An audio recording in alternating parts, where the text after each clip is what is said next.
Tonight, let us drift together into the heart of Europe, where rolling vineyards, sunlit piazzas, snow-capped peaks, and stories as old as time invite us to wander without moving an inch. Welcome to Italy, a land that has shaped the world's culture, cuisine, art, and imagination for centuries. Over the course of this journey, we will uncover 50 surprising facts about Italy. Each fact is designed not only to inform, but to relax you, offering a peaceful rhythm for your evening, a gentle blend of travel and discovery. Before we begin, if you find yourself enjoying this calm exploration, I invite you, softly, without pressure, to like this video and subscribe for more soothing journeys. It truly helps support the channel. And if you feel like sharing, tell us in the comments your country, your city, and the exact time you're watching. You'll be surprised how many others around the world are listening along at the same moment. Now, close your eyes if you'd like, and picture the boot-shaped peninsula of Italy stretching gracefully into the Mediterranean Sea. From the high ridges of the Alps to the warm breezes of Sicily, Italy's geography is as diverse as its history. Let us begin with the very shape of the land. Italy is often called the boot of Europe, and this nickname is more than poetic. The peninsula truly resembles a boot, with Sicily resting at the toe, like a stone kicked into the sea. This distinctive shape has influenced navigation and trade for thousands of years, allowing seafarers to recognize the land from afar. To the north, the Alps form a dramatic natural border. These mountains not only shelter Italy from colder northern winds, but also provide water through glacial melt, feeding the fertile valleys below. Imagine rivers cascading down mountain slopes, turning into streams that nourish vineyards and fields, eventually joining the Great Po River, Italy's longest waterway, stretching across the northern plains. Italy's location is strategic, resting at the very center of the Mediterranean. Ancient traders, armies, and scholars all passed through, carrying spices, gold, stories, and ideas. This central position made Italy a crossroads of culture, a meeting place between Europe, Africa, and Asia. Even today, when travelers journey across Italy, they can sense this blending of worlds in the architecture, in the food, and even in the rhythm of daily life. Consider this: despite its relatively modest size compared to other European countries, Italy is home to an incredible diversity of landscapes. In a single day, one can ski in the Dolomites, admire Renaissance art in Florence, and end the evening by the turquoise shores of the Amalfi coast. Few countries in the world offer such variety within such reach. This makes Italy a premier destination for tourism, attracting millions each year, eager to taste both the natural and cultural luxuries it offers. But Italy is not only about beauty. Its geography also plays a role in science, technology, and the economy. The volcanic soils around Naples, enriched by eruptions of Mount Vesuvius, have created some of the most fertile farmland in Europe. Tomatoes, olives, and grapes flourish here, becoming the backbone of Italian cuisine and an export economy that stretches across the globe. The mild climate, shaped by the Mediterranean Sea, allows crops to thrive almost year-round. This natural abundance is one of the reasons why Italian food has become a cultural ambassador worldwide. And yet, Italy is also a land of geological drama.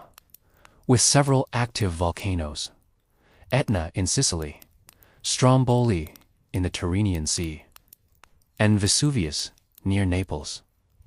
It is one of the most volcanically active regions in Europe. These mountains remind us of the Earth's restless power. Etna, Europe's highest active volcano, has been erupting on and off for thousands of years. Far from pushing people away, it has drawn them closer as the volcanic soils are rich and communities have adapted to its fiery temperament. The variety of Italy's landscapes also supports a wide range of wildlife. From the brown bears of Abruzzo's national parks to the dolphins off Sardinia's coasts, Italy's biodiversity is extraordinary. Its protected areas preserve ancient forests where wolves still roam, echoing tales from medieval folklore. The blend of mountain, forest, river, and sea creates one of the richest natural tapestries in Europe. This connection between land and life has always been central to Italian culture. Think of Tuscany, with its rolling hills dotted with cypress trees, where villages rise like stone islands above seas of vineyards. The land itself becomes part of the identity, part of the art, part of the way Italians speak, sing, and live. Geography here is not separate from culture. It is culture.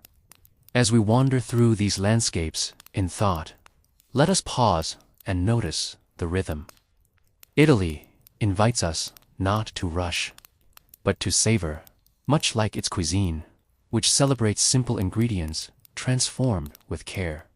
Every valley has its specialty, every region its pride, and behind each dish lies a geography that made it possible. From the rugged alpine passes to the calm shores of Sicily, Italy is a living classroom of nature, history, and culture.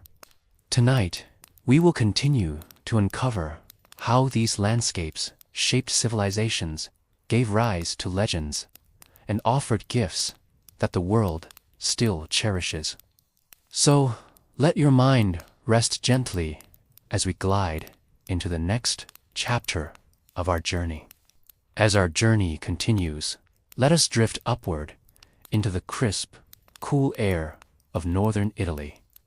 Here, the Alps rise like ancient guardians, forming a natural crown around the top of the peninsula.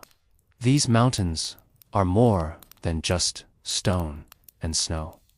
They are living landscapes, shaping economies, traditions, and even the rhythm of Italian life. The Alps serve as Italy's great northern wall, a border with France, Switzerland, Austria, and Slovenia. For centuries, they were both a barrier and a bridge. Armies struggled to cross their snowy passes, but merchants carried salt, silk, and spices along their winding trails. Today, sleek trains and modern highways tunnel through, connecting Italy's bustling cities with the rest of Europe, making travel both luxurious and efficient. Among the Alps, the Dolomites stand apart, often described as some of the most beautiful mountains in the world. Their pale limestone peaks glow pink and orange at sunrise and sunset, a natural phenomenon known as enrosadira. Imagine lying back at dusk, watching the stone change color as if the mountains themselves were alive. These peaks are not only stunning, but also a UNESCO World Heritage Site, protected for their rare beauty and geology. Travelers come from every continent to ski their slopes, hike their trails, or simply marvel at their silence. The northern regions of Italy are defined by these mountains, both economically and culturally. In South Tyrol, for example, German is spoken alongside Italian, reflecting centuries of shifting borders and blended identities. Alpine villages here feel like a step into another world, where wooden chalets overlook green meadows. And traditions include hearty mountain cuisine, polenta, dumplings, and cheeses rich with alpine herbs form the backbone of local food culture, offering warmth against winter's chill. Yet, these mountains are not only for tourists and culture seekers. They are vital to Italy's economy. Snowmelt feeds rivers that power hydroelectric plants, providing sustainable energy. The streams also nurture vineyards in the foothills, where famous wines such as Amarone and Prosecco begin their story. Indeed, the luxury of Italian wine, enjoyed worldwide, often starts with the quiet drip of alpine waters. The lakes of northern Italy complete this picture of natural wonder. Lake Garda, Lake Como, and Lake Maggiore are jewels set between mountains and plains.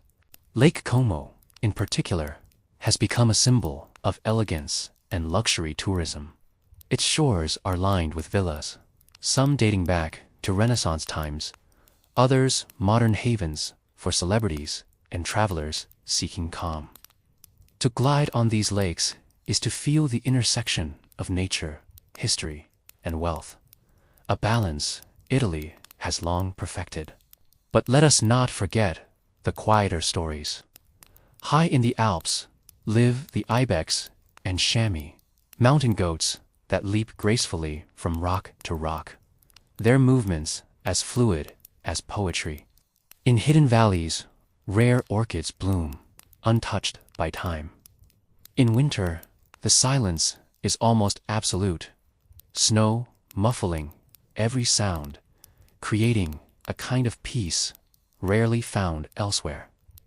These moments, though less spoken of in travel guides, are part of the deeper luxury of Italy. The luxury of serenity. Geography here has also shaped human ingenuity. Consider the city of Turin, nestled at the edge of the Alps, once the capital of the Kingdom of Italy. It is now a hub for technology, design, and the automotive industry.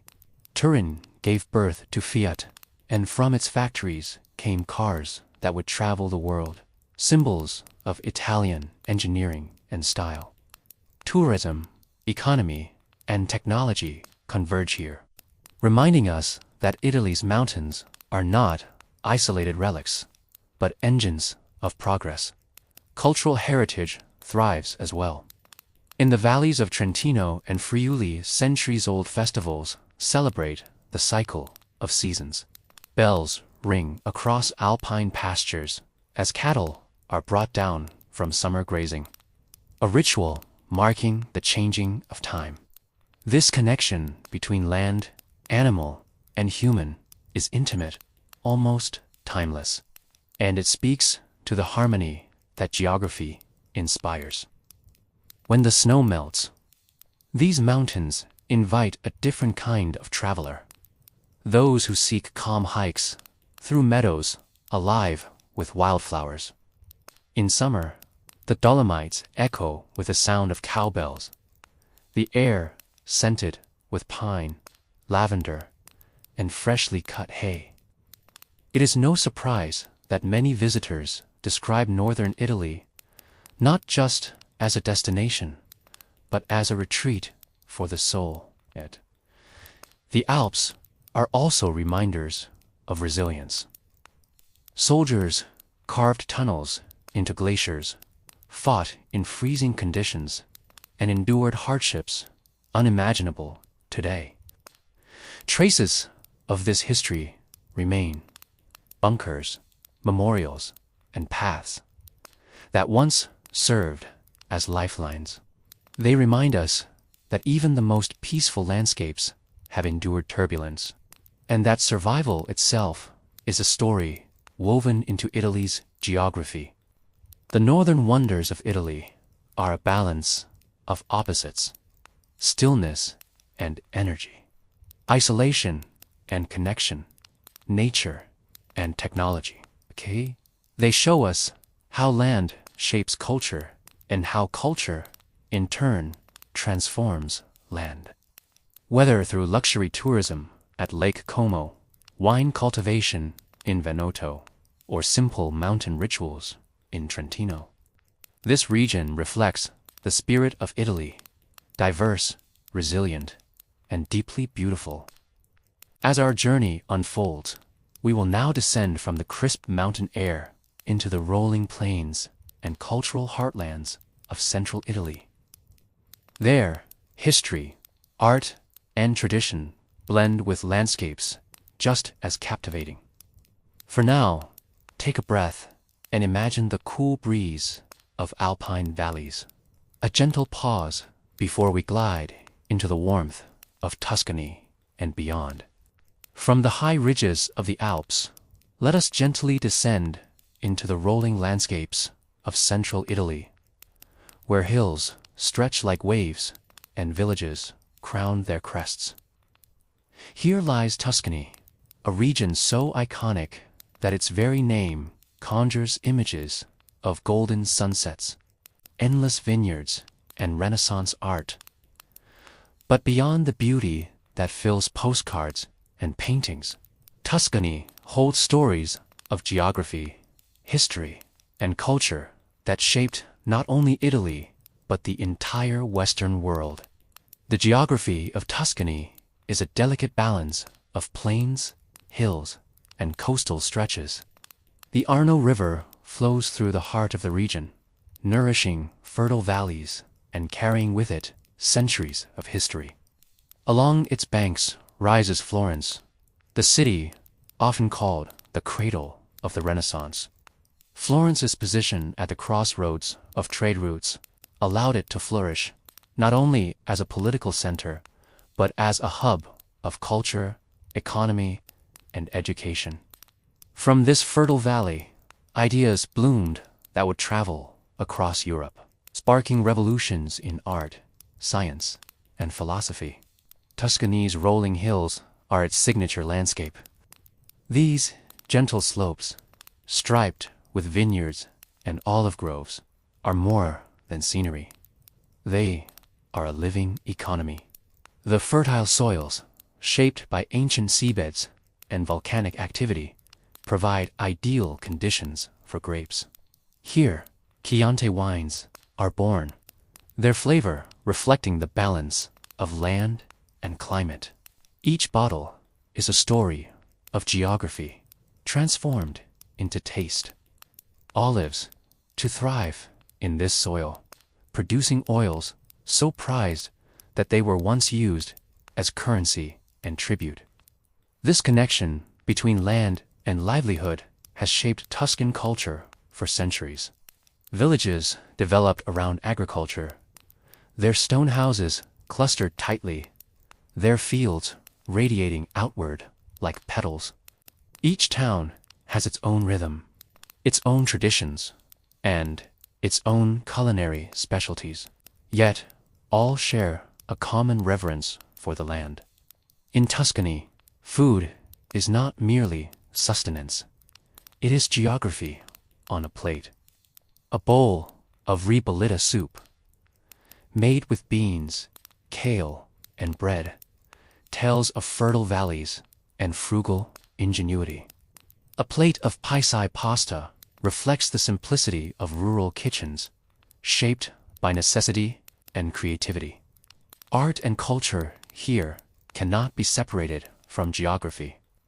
Florence's wealth, built on the fertile Arno plain and the trade that flowed through it, funded the works of artists like Michelangelo, Botticelli, and Leonardo da Vinci.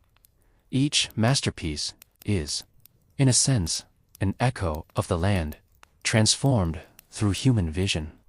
The domes, frescoes, and sculptures that fill Florence are not accidents of history. They are the direct result of geography, feeding economy, and economy, feeding creativity. Beyond Florence, the Tuscan countryside holds other jewels. Siena, with its fan-shaped piazza, tells a story of medieval power and rivalry. Pisa, with its famous leaning tower, reflects both the ingenuity and challenges of building on unstable ground. Each city is a dialogue between human ambition and natural constraints. Even the tilt of the leaning tower is a reminder that the land itself participates in shaping culture. Tuscany also embraces the sea. Its western edge opens to the Tyrrhenian, where coastal towns like Livorno and Viareggio thrive.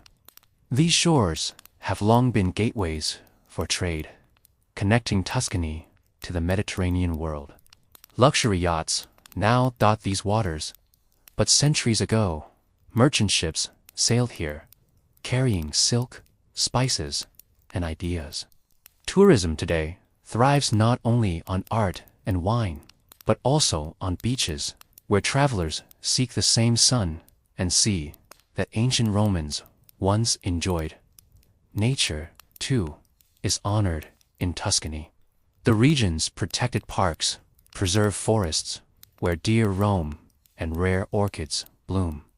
Cypress trees, standing like green flames against golden fields, are symbols of Tuscany's enduring identity. Their roots sink deep into the soil, much like the culture that has grown here for thousands of years. These trees, often lining long gravel roads that lead to hilltop villas, are perhaps the most recognizable image of Italian travel, a vision of calm, luxury, and timeless beauty. And yet, Tuscany is not just about nostalgia. Modern Tuscany balances tradition with innovation. Renewable energy projects harness the geothermal power of the land, particularly in Laudorello, where steam has been used for energy since the early 20th century. Here, science and nature meet, showing how Italy continues to transform its geography into progress. Education thrives in Tuscan universities, and technology companies have found homes alongside ancient vineyards, proving that heritage and modernity can live side by side. The rhythm of Tuscany invites a slower pace. Travelers come not just to see, but to pause, to sit in a vineyard at dusk with a glass of red wine, watching the horizon fade into pink and gold, is to feel time stretch, as if the land itself whispers, rest, breathe, and be present. This sense of timelessness is perhaps Tuscany's greatest gift. But Tuscany is only one part of central Italy. Beyond it lies Umbria, known as the green heart of the peninsula. Here, forests and valleys cradle medieval towns like Assisi and Perugia.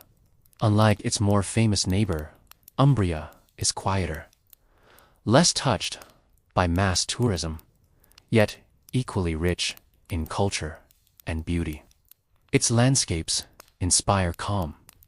Its monasteries echo with centuries of contemplation. And its festivals keep ancient traditions alive. Together, Tuscany and Umbria form the essence of central Italy, fertile, historic, artistic, and serene.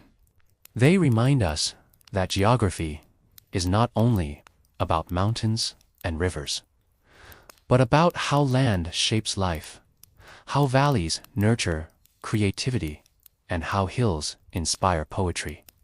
As we continue, we will move further south into lands where volcanoes rumble, where ancient empires once ruled, and where the Mediterranean opens like a vast, endless stage. But before we go there, let us linger in the calm of Tuscany one more moment, imagining its vineyards, its art-filled cities, and the quiet luxury of its countryside at sunset. From the golden hills of Tuscany and the serene valleys of Umbria, our path now leads us to the beating heart of Italy, and perhaps the most storied city in the world, Rome.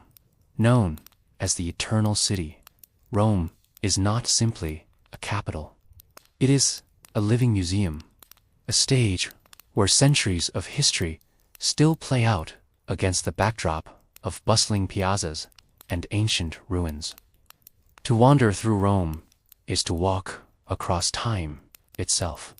Rome's geography has always shaped its destiny. The city rises along the banks of the Tiber River, on 7 hills that offered natural defense to its earliest inhabitants. The fertile plains surrounding the city allowed crops to flourish, sustaining a growing population. Meanwhile, its location, halfway down the Italian peninsula, made Rome an ideal center for trade, conquest, and eventually empire. Geography positioned Rome not only as a city, but as the heart of a civilization that would stretch across Europe, Africa, and Asia. The story of Rome is etched into stone. The Colosseum, an immense amphitheater completed in 80 AD, still towers as a symbol of Roman engineering. Its arches once echoed with the roar of crowds watching gladiatorial games, spectacles that blended entertainment with political theater. Standing beneath its weathered stones today, one feels the weight of both grandeur and brutality. It is a reminder of how geography and society intertwine, for Rome's ability to command resources from across its empire made such feats possible. Not far away lies the Roman Forum, where temples, basilicas, and government buildings once formed the political core of the empire. Imagine senators in flowing togas debating laws, while merchants sold spices and silks brought from distant lands. The Forum was both marketplace and parliament, a space where economy, travel, and governance converged. Even in ruin, its columns rise like echoes of voices that shaped history. Yet Rome is more than empire. It is also the cradle of faith. Within its boundaries lies Vatican City, the smallest independent state in the world, and the spiritual home of millions. St. Peter's Basilica rises with a dome designed by Michelangelo, a masterpiece that crowns the skyline. Pilgrims travel from every corner of the globe to stand beneath its vast ceiling, where art and devotion meet in awe-inspiring silence. Vatican City reflects not only religious power, but also cultural influence, as its libraries and museums preserve some of humanity's most treasured works. Rome's cultural legacy stretches into every corner of modern life. Roads, aqueducts, and legal systems developed here laid the foundation for much of Western civilization. The Latin language, born in this land, became the root of Italian, Spanish, French, Portuguese, and Romanian. Even the concept of luxury villas, summer retreats in the countryside, began with Roman elites escaping the city heat. What we call travel and tourism today has roots in the leisure traditions of ancient Rome. But Rome is not only about the past. Modern Rome pulses with life, blending history with contemporary culture. Its economy thrives on tourism, of course, but also on fashion, film, and education. Studios, sometimes called Hollywood, on the Tiber, has hosted international film productions, contributing to Italy's cultural export. The city is also a hub for universities and research, balancing tradition with innovation. The rhythm of Rome is both chaotic and calm. On one street, scooters buzz past centuries-old fountains. On another, silence reigns in a hidden courtyard shaded by orange trees. This balance reflects Italy itself, a country where luxury and simplicity coexist, where high culture and daily life intertwine seamlessly. Travelers come for the ruins and monuments, but often leave most enchanted by the smaller details. A cafe table overlooking a cobbled alley, a family gathered in a trattoria, the sound of church bells at dusk. Even Rome's cuisine reflects geography. The Lazio region, where Rome sits, is known for dishes like carbonara, cassio, e pepe, and amatriciana. These recipes use humble ingredients: pasta, cheese, pepper, pork, yet their flavors are bold, a testament to the creativity of a city that has always thrived on resourcefulness. Food here is not just nourishment. It is history on a plate, linking shepherds, farmers, and emperors through time. Rome's monuments also speak to its layered identity. The Pantheon, with its perfect dome and open oculus, is one of the most extraordinary buildings in the world. Originally built as a temple to all gods, it now serves as a Christian church. Its design has influenced architecture for centuries, from Renaissance cathedrals to modern government buildings. When sunlight streams through the oculus, illuminating the marble floor, it feels as if time itself pauses. The fountains of Rome add another dimension to the city's story. The Trevi Fountain, perhaps the most famous, is not only a masterpiece of Baroque art, but also a celebration of water, a resource Rome mastered through aqueducts. Travelers toss coins into its waters, a ritual set to guarantee a return to the city. Here, economy, tourism, and legend converge, blending practical engineering with timeless romance. Yet Rome is not frozen in its past. Its neighborhoods evolve constantly. Trastevere, once a working-class district, is now a lively hub of culture, filled with art galleries, restaurants, and music. The city's energy is not confined to ruins, but lives in the creativity of its people. In this way, Rome demonstrates the continuity of culture, past and present flowing together, like the Tiber itself. Rome is called eternal for a reason. Empires have risen and fallen, yet the city endures. Its stones carry memory, its streets carry life, and its role as both capital of Italy and symbol of civilization continues. To spend time here is to realize that history is never distant.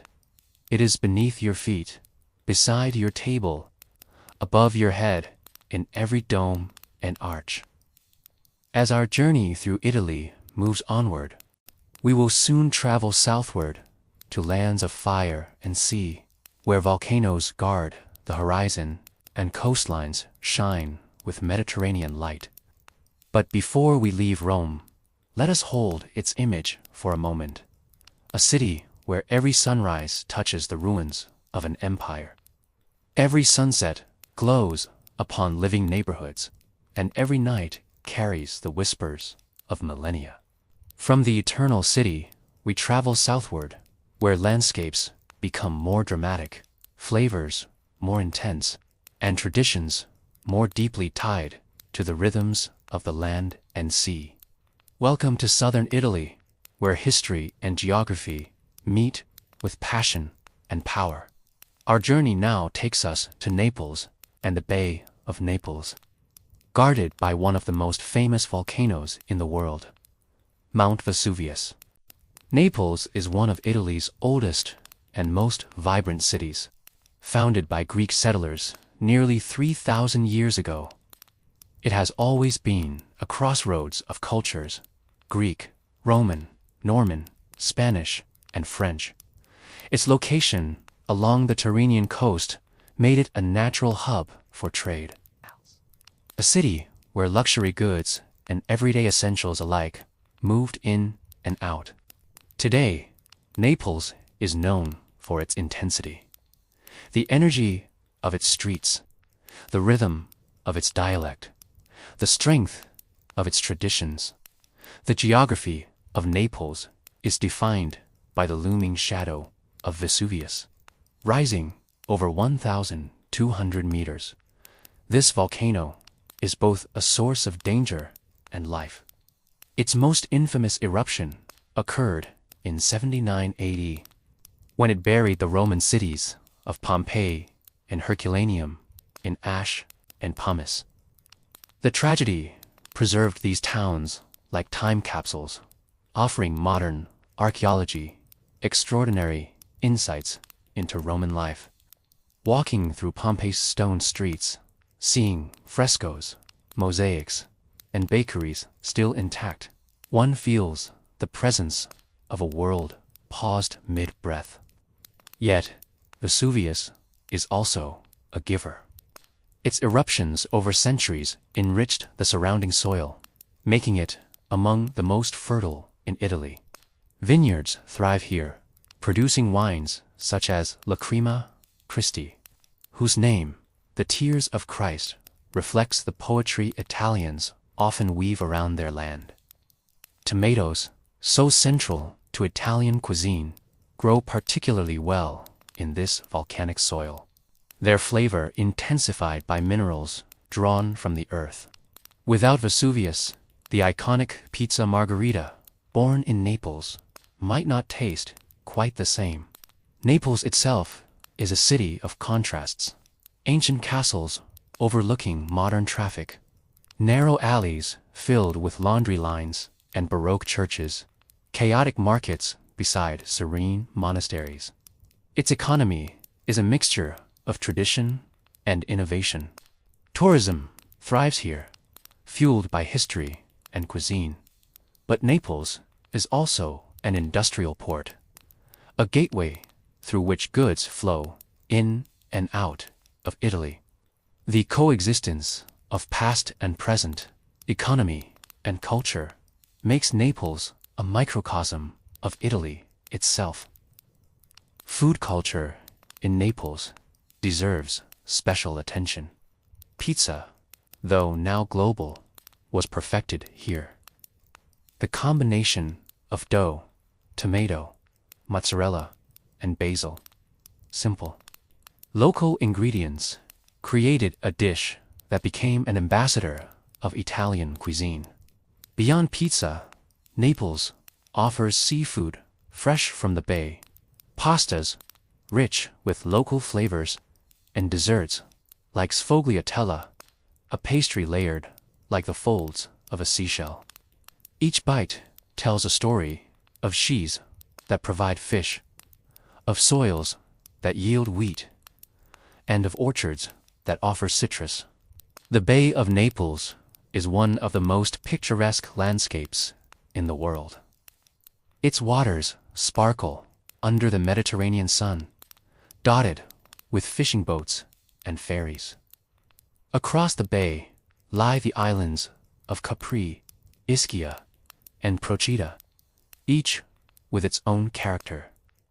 Capri is famed for its blue grotto, a sea cave where light filters through the water, illuminating the cavern in an ethereal blue glow.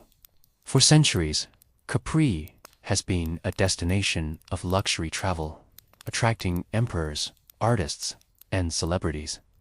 Ischia, with its thermal springs, is a center of wellness tourism, where visitors soak in mineral-rich waters said to have healing properties. Procida, smaller and quieter, enchants with pastel-colored houses and a slower rhythm of life, offering a glimpse into authentic coastal culture. History lingers everywhere in this region. Along the cliffs of the Amalfi coast, just south of Naples, towns like Positano and Amalfi cling to the rocks, their pastel buildings stacked like terraces above the sea. The geography here is dramatic. Steep cliffs, winding roads, terraced vineyards, and it has shaped a lifestyle centered on resilience and beauty. Amalfi itself was once a powerful maritime republic, trading with the Byzantine Empire in North Africa. Today, it thrives on tourism, but its heritage as a seafaring power still whispers in its streets. Southern Italy's culture reflects centuries of influences. Arab, Greek, Norman, and Spanish traditions merge in architecture, music, and cuisine.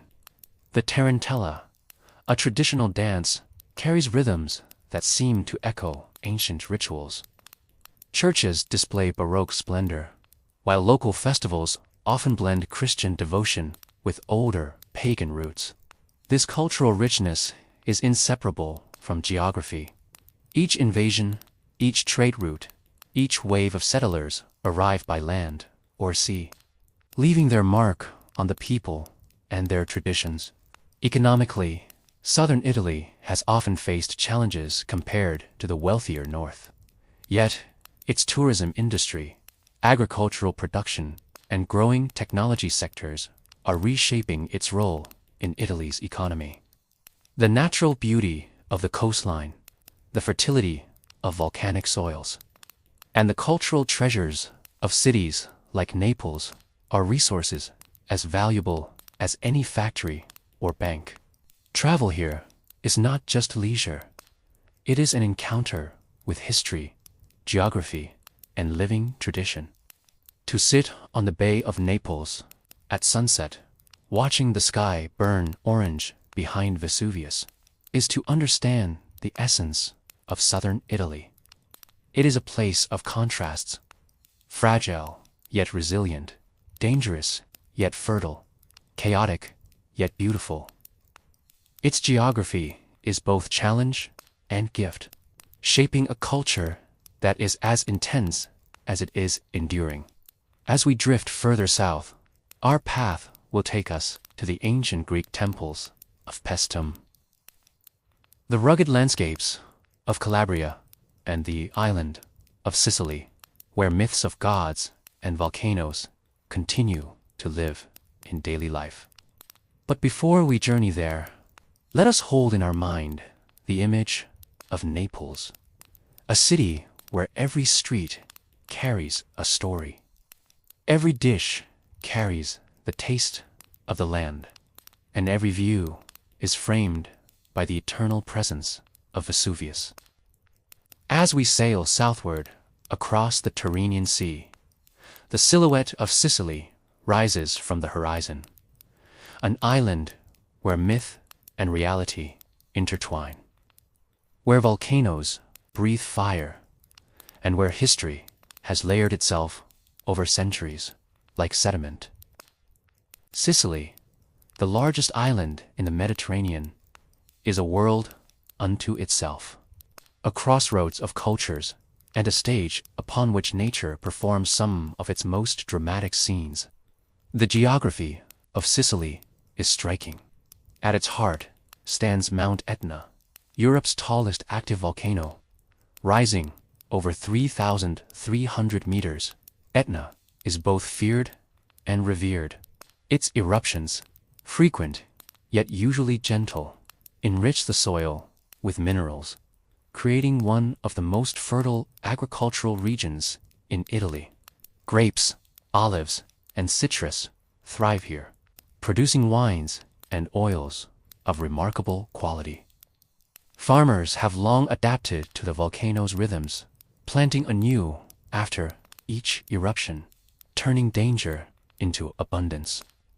Etna is not just a mountain, it is a presence, a myth, a symbol. In ancient Greek mythology, it was said to be the prison of the giant Typhon, trapped beneath by Zeus. Each eruption was believed to be Typhon's rage. Even today, locals speak of the volcano with a mix of respect and affection, as if it were a living being. Watching its summit glow at night, with lava streams descending its slopes, is to witness the Earth's restless heart. Sicily's location has made it a meeting point for civilizations. Greeks, Romans, Arabs, Normans, and Spaniards all left their mark. The Valley of the Temples in Agrigento preserves some of the best examples of ancient Greek architecture outside Greece itself. These temples, their columns rising against the backdrop of the Mediterranean sky, are reminders of Sicily's role as a cultural bridge between worlds. Palermo, the island's capital, reflects this blend of cultures vividly. Its architecture is an extraordinary mix. Arab domes, Norman palaces, and Baroque churches coexist in a single city. The Palatine Chapel, with its golden mosaics shimmering under soft light, is one of the most breathtaking examples of this fusion. To walk through Palermo is to sense centuries of trade, conquest, and creativity layered upon each other. Sicilian cuisine mirrors its geography and history. Arancini, rice balls filled with meat or cheese, trace their origins to Arab influence when rice was introduced to the island. Pasta alla norma, made with eggplant, tomato, and ricotta, reflects the richness of local agriculture.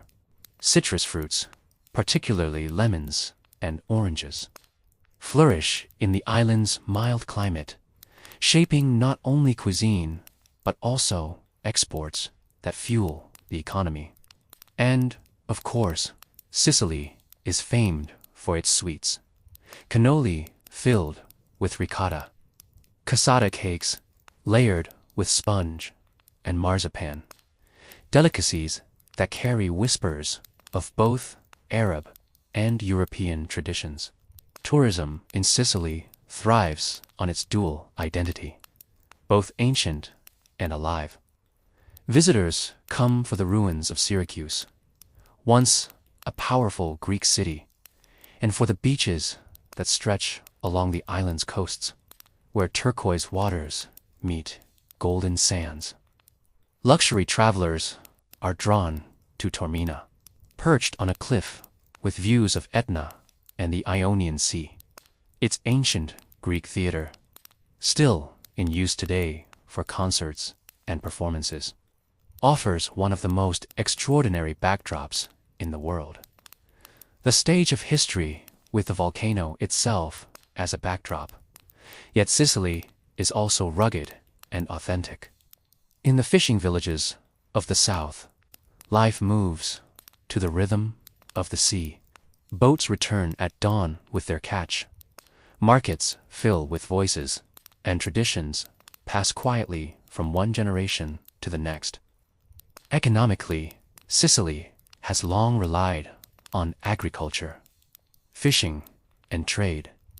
But in recent decades, tourism and technology have begun to reshape the island.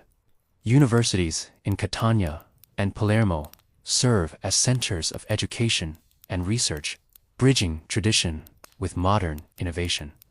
Renewable energy projects, particularly wind and solar, take advantage of the island's natural conditions, pointing toward a future where Sicily's geography provides not just beauty, but also sustainability. Nature here is not only dramatic, but also diverse. Beyond Etna, the Aeolian Islands, a volcanic archipelago just north of Sicily, are gems of both geology and culture. Stromboli, another active volcano, has erupted continuously for millennia, its fiery bursts lighting up the night sky.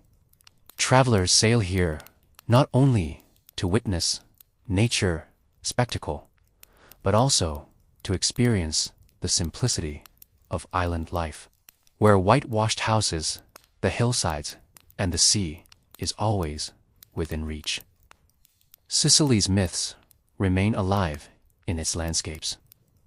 The Strait of Messina, which separates the island from mainland Italy, was said to be home to the sea monsters Scylla and Charybdis, who threatened sailors in Homer's Odyssey. These ancient stories remind us how geography inspired imagination, turning natural dangers into legends that endure to this day.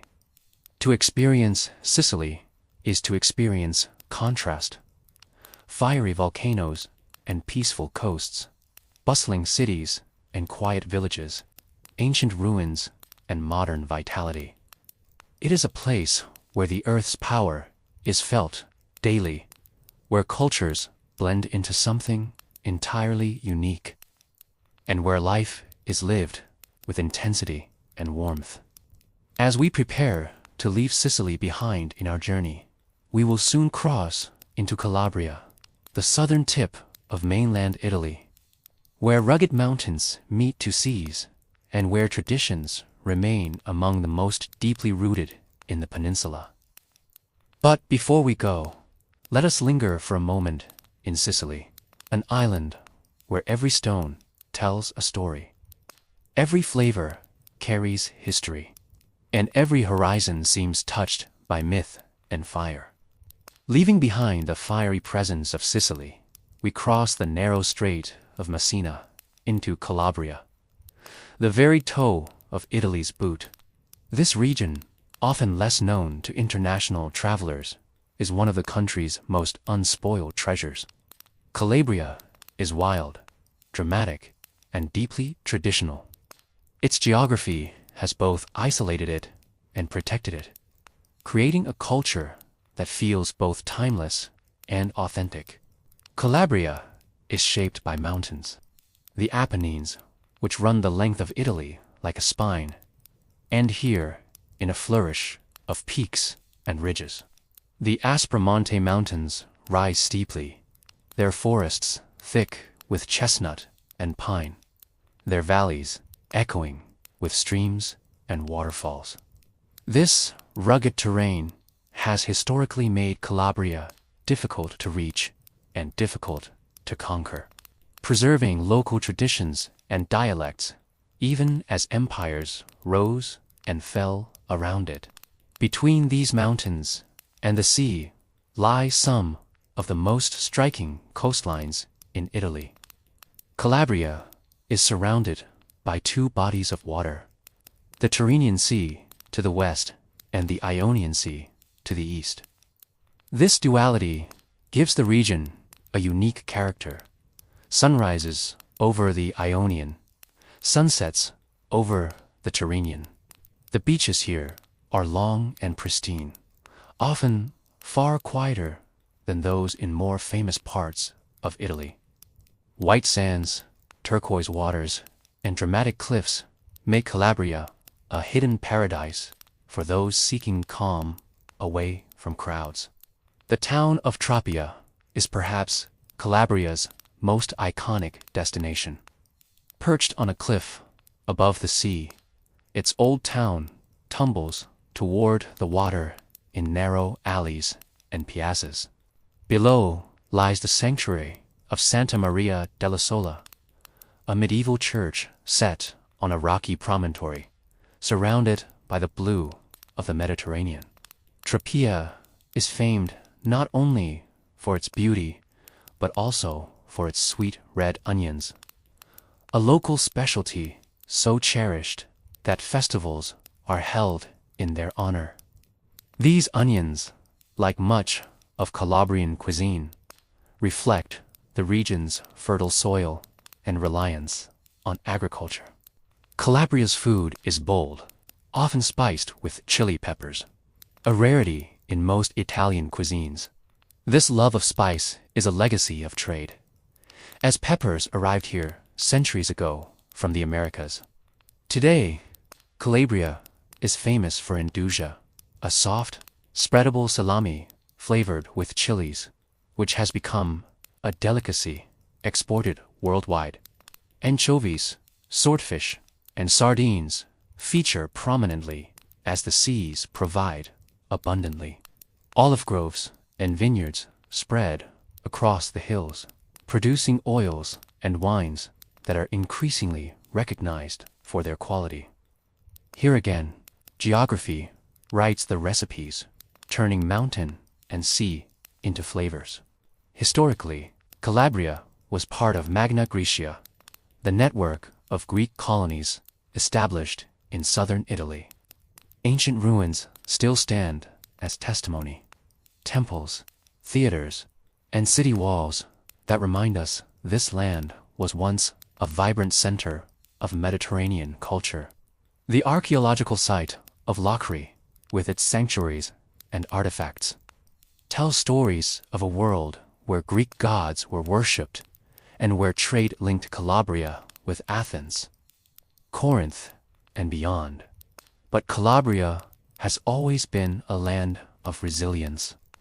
Its mountains provided refuge during invasions, from Romans to Normans to Spanish rulers. Even today, the landscape feels protective, creating a sense of continuity with the past.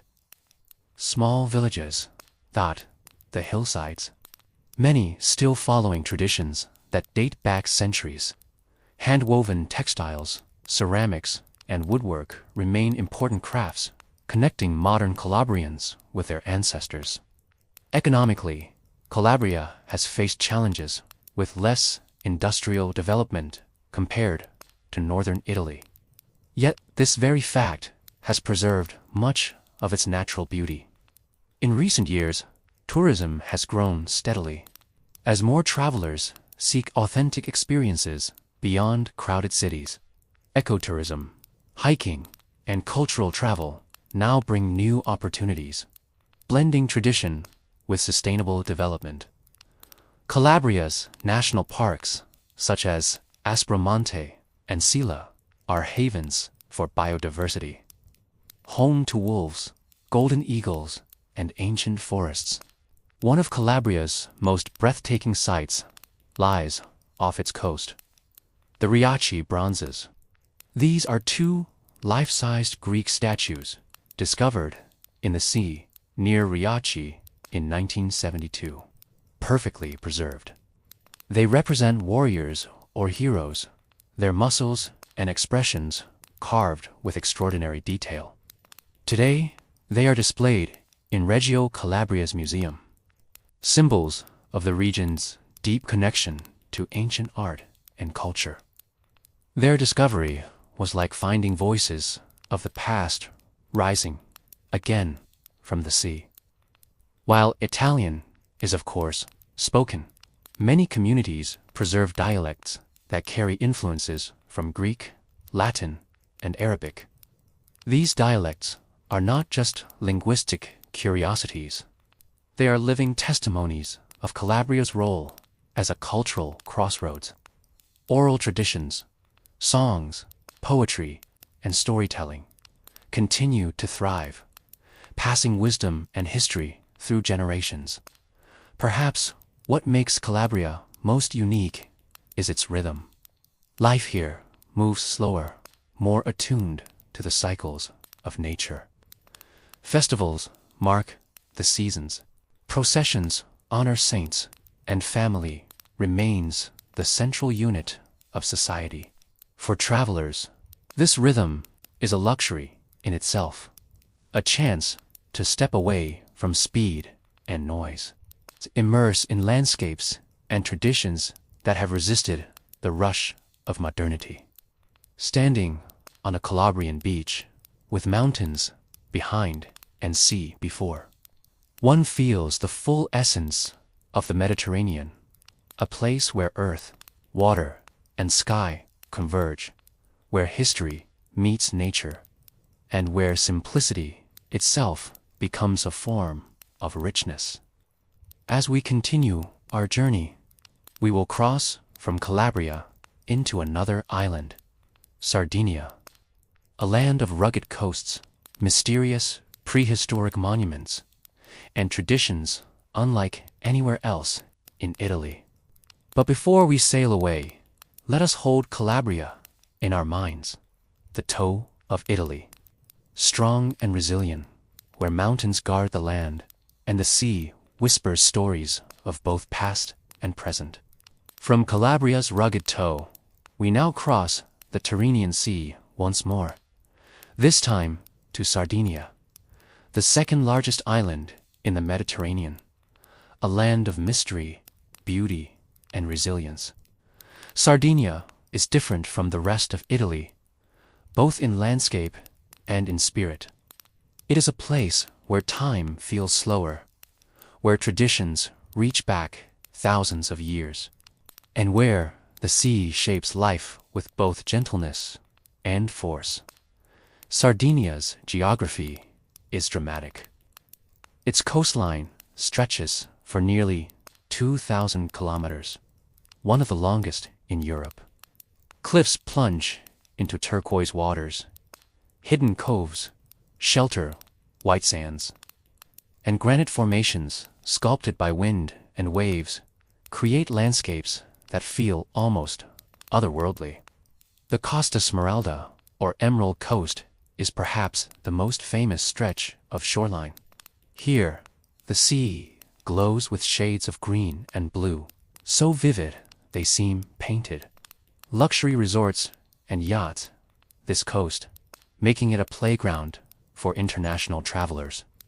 Yet, just beyond, lies a wilder, quieter Sardinia, where shepherds tend their flocks and villages remain untouched by tourism. Inland, Sardinia reveals another face. Rolling hills and rugged mountains dominate much of the island, their slopes covered with cork oak forests and Mediterranean scrub. Wild horses roam the Garda Plateau, a rare and beautiful sight. Sardinia is also home to one of Europe's last refuges for mouflon, a wild sheep with curved horns, symbols of the island's untamed spirit. The balance between coast and interior creates a geography of contrasts. Luxury by the sea, tradition in the hills, and wilderness in the mountains. Perhaps Sardinia's most unique treasures are its prehistoric monuments, the nuraghi. These stone towers, built between 1900 and 730 BCE, are found across the island, more than 7,000 in total. Their purpose remains partly mysterious. Some were fortresses, others temples, perhaps even homes for chiefs or centers of community life. Standing before a nuragh, with its massive stone blocks fitted together without mortar, one feels the presence of an ancient people whose knowledge and skill still endure. The nuraghic civilization, unique to Sardinia, left behind not only these towers, but also bronze, figurines, tombs, and sanctuaries, offering glimpses into a culture both advanced and enigmatic. Sardinia's culture today still carries echoes of its past. The Sardinian language, distinct from Italian, is closer to Latin and preserves expressions that feel ancient. Festivals often blend Catholic rituals with pre-Christian traditions. In the village of Mamoiada, the carnival is marked by the appearance of the Mamuthones, masked figures dressed in dark costumes, their movements accompanied by the heavy clang of cowbells. These processions feel like rituals from another age, symbolic of the island's ability to preserve its identity across centuries.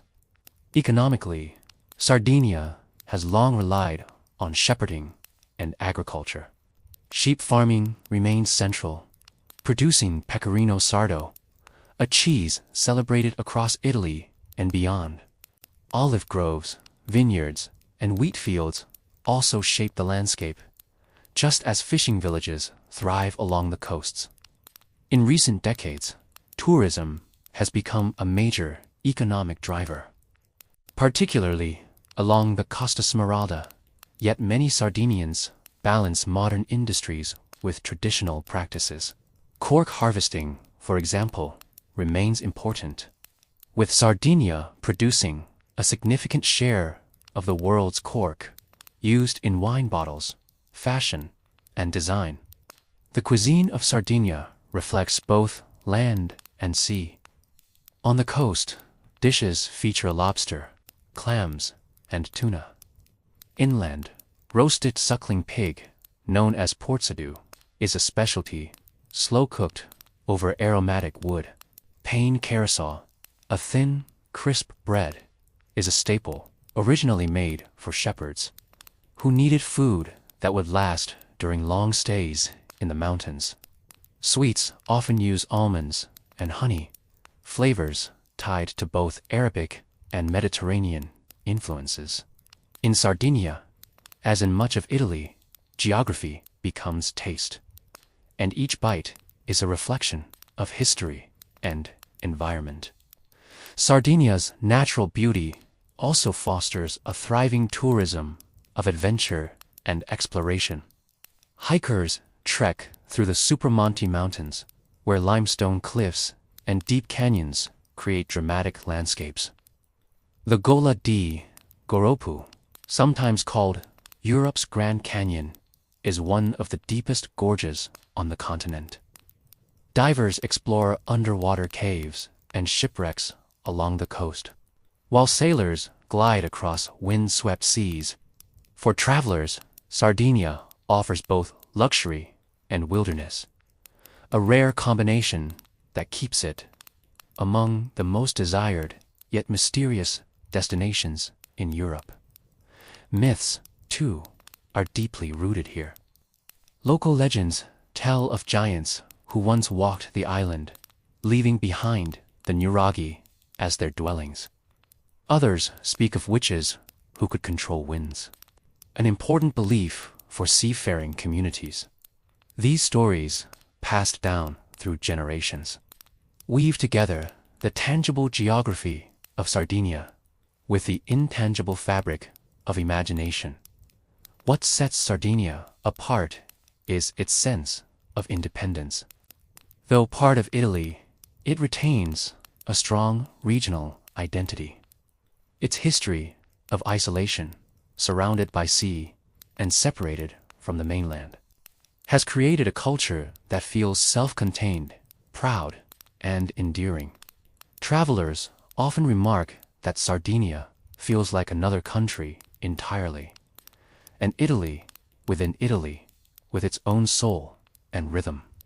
As we prepare to leave Sardinia, let us picture the island at dusk, waves washing gently against cliffs, nuraghi silhouetted against the horizon, shepherds calling their flocks home, and the scent of the sea mingling with wood smoke. Sardinia is not only a destination, it is an experience of time itself, where past and present meet in landscapes that seem eternal.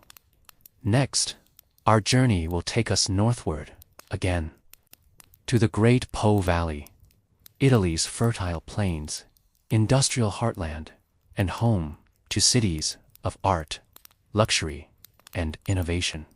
But before we travel there, let us hold Sardinia in our thoughts, an island of stone and sea, myth and memory, where nature and culture breathe together in harmony. From the rugged coasts of Sardinia, our journey brings us back to the mainland into a very different landscape, the vast and fertile plains of the Po Valley. This region, stretching across northern Italy, is the country's agricultural and industrial powerhouse, a land where rivers shape prosperity where cities rise as centers of art and technology, and where geography has given birth to both wealth and culture. The Po Valley is defined by its river, the Po, Italy's longest, flowing over 650 kilometers from the Alps in the west to the Adriatic Sea in the east. Along its journey, it gathers waters from tributaries that descend from both the Alps and the Apennines, creating a network that irrigates one of the most fertile plains in Europe. The soil here is rich and generous, supporting crops that sustain not only Italy but also contribute to European and global food supplies. Rice, paddies, cornfields, and wheat fields stretch across the horizon, while vineyards and orchards add variety to the agricultural tapestry. Rice cultivation is especially important in this region. The Po Valley produces much of the rice used for risotto, one of Italy's most beloved dishes. Fields flooded with water shimmer under the sun, creating landscapes that are both practical and beautiful. The careful management of these waters reflects centuries of human adaptation, as canals and irrigation systems have been perfected over time. The Po Valley is also a region of cities, each one a jewel in Italy's crown. Milan, the country's economic capital, sits at its western edge. Known globally for fashion and design, Milan is a city where tradition and innovation meet. Its Gothic cathedral, the Duomo, rises with spires like stone lace. While just steps away, modern skyscrapers symbolize Italy's role in global finance and technology. Milan is also home to Leonardo da Vinci's Last Supper, a painting that, like the city itself, balances timeless heritage with forward-looking ambition. Eastward lies Bologna, famed for its red rooftops, its arcaded streets, and its university, the oldest in Europe. Founded in 1088, Bologna has long been a center of education and intellectual life, shaping not only Italy but the world with its contributions to law, science, and philosophy. Its cuisine, too, is legendary. Rich mortadella and handmade pastas. Here, food and knowledge intertwine, creating a culture as nourishing as it is refined. Further along the Po, we find Parma, a city renowned for both music and cuisine. Giuseppe Verdi, one of Italy's greatest composers, was born nearby, and his operas still echo in the city's theaters. Parma is also famous for two culinary treasures, Parmigiano Reggiano cheese and Parma ham. These foods, protected by strict rules of production, are not just delicacies, but symbols of how geography, tradition, and craftsmanship create flavors that embody identity. Venice, too, lies within the reach of the Po Valley, though it rises from the lagoon rather than the plains.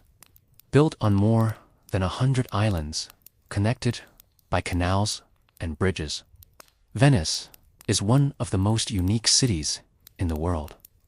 Its geography is both fragile and enchanting. Gondolas glide along waterways that reflect palaces, while St. Mark's Square opens to the sea with timeless elegance. Venice has long been a hub of trade, luxury, and culture. A city where East met West, where merchants brought silk and spices, and where art flourished in gilded churches. Today, it remains a symbol of beauty and fragility, balancing tourism with the challenges of rising waters. The Po Valley is not only about agriculture and art, but also about industry and innovation. Cities like Turin and Modena are home to Italy's automotive industry, producing brands such as Fiat, Ferrari, Maserati, and Lamborghini. These names represent not only vehicles, but icons of luxury and performance, admired across the globe. Here, geography once again plays a role. The wealth generated by fertile plains and trade routes fueled the rise of industries that would define Italy's modern economy. Technology and education thrive here as well. Universities in Milan, Bologna, and Padua attract students from around the world. Research centers push forward in medicine, engineering, and renewable energy. The Po Valley, therefore, is not just a land of tradition, but also a laboratory of the future, where knowledge and creativity transforms geography into progress. Yet even in this industrial and agricultural heartland, nature remains present.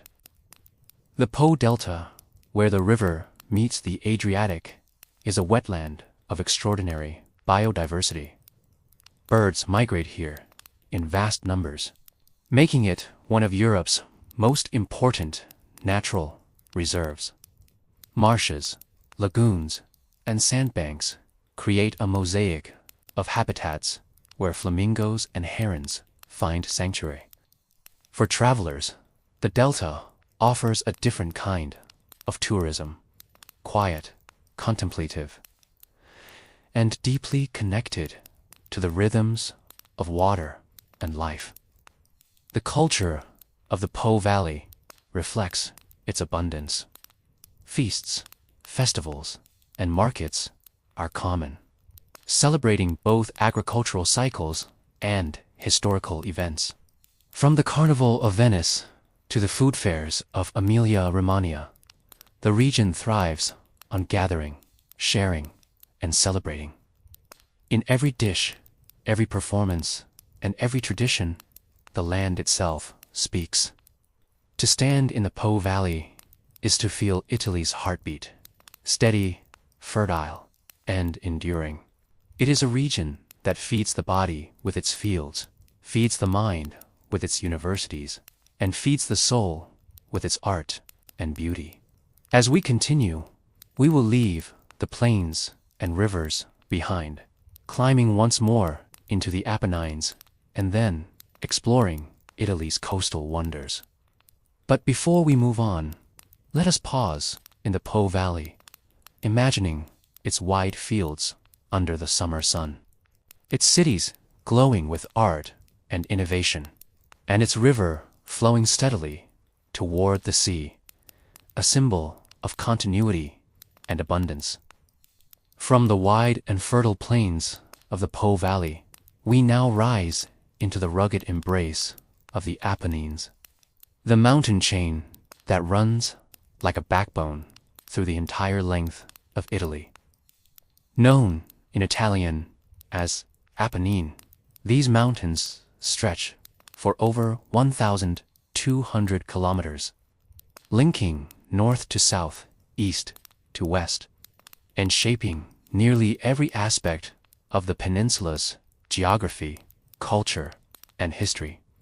The Apennines are not as tall as the Alps, but their presence is just as commanding. Their highest peak, Corno Grande in the Gran Sasso Range, soars to nearly 3,000 meters, rising above the central region of Abruzzo. From its summit, on a clear day, one can see both the Adriatic Sea to the east and the Tyrrhenian Sea to the west, a reminder of how slender and yet diverse Italy truly is. These mountains are Italy's middle ground, both literally and symbolically connecting landscapes and communities. The Apennines are often called the green heart of Italy. Forests of oak, beech, and chestnut cloak their slopes, while alpine meadows bloom in spring with wildflowers. Wolves still roam here, alongside wild boar, deer, and even the rare Marsican brown bear, found in the Abruzzo, Lazio, and Molise National Park, for nature lovers and ecotourists. The Apennines are a paradise, offering some of the wildest and most untouched landscapes in Europe. Yet these mountains are not only about wilderness, they are deeply tied to human life. For centuries, shepherds guided flocks along transhumance routes, moving animals from high summer pastures to lowland winter fields. This seasonal rhythm shaped communities, cuisine, and traditions, creating bonds between people and landscape that still endure. Today, these ancient trails are walked by hikers who retrace paths once vital to survival. Villages cling to the slopes, their stone houses blending seamlessly with the landscape. Towns such as Norcia, famous for its cured meats and truffles, reflect how mountain life has always depended on what nature provides. Cheesemaking thrives in these regions, with pecorino and ricotta produced from sheep's milk, each variety flavored by the herbs and grasses of its particular valley. In this way, geography becomes taste, and taste becomes heritage. The Apennines have also been places of refuge and resilience. During the Roman era, they formed a natural boundary, protecting central Italy from invasions. In medieval times, monasteries and hermitages were built in their secluded valleys, where monks preserved knowledge, wrote manuscripts, and cultivated fields. Even during modern conflicts, such as World War II, the mountains served as strongholds for resistance fighters. The ruggedness of the Apennines, their steep ridges and hidden valleys, made them places where freedom could survive. Economically, the Apennine regions have long been less developed than the plains or coasts. Yet in recent years, they have found new life in tourism, education, and sustainable development. Agritourism, where visitors stay in working farms or rustic inns, has flourished here. Travelers come not only for the landscapes, but for the slower pace of life. The chance to taste fresh cheeses, handmade pastas, and wines grown on mountain slopes. The luxury here is not material, but experiential. The quiet of a valley, the stars seen clearly at night, the taste of bread baked in a wood-fired oven. Culturally, the Apennines are a patchwork of traditions. Dialects, music, and crafts vary from valley to valley. Festivals celebrate saints, harvests, and even animals. In Abruzzo, the Perdonanza Celestiniana marks forgiveness and spiritual renewal, while in Umbria, the towns of Assisi and Gubbio host centuries-old rituals blending faith with community. Each of these events is rooted in place. Mountains giving form not only to geography but to identity. The Apennines also remind us of Italy's fragility. Earthquakes are frequent in these regions, shaping both landscapes and human stories. Towns such as L'Aquila have faced devastation, yet they rebuild, carrying traditions forward. This resilience is part of the Apennine spirit, a recognition that life, like mountains, rises and falls, yet endures. Geologically, the Apennines are young compared to other mountain ranges. They are still rising, shaped by the collision of tectonic plates. This ongoing movement explains both their rugged form and the volcanic activity found in parts of Italy. Mount Vesuvius, near Naples, though separate from the Apennine chain, is part of the same restless geology. In this sense, the Apennines are not only Italy's spine, but also its living pulse, still evolving beneath the surface. For travelers, the Apennines offer countless experiences.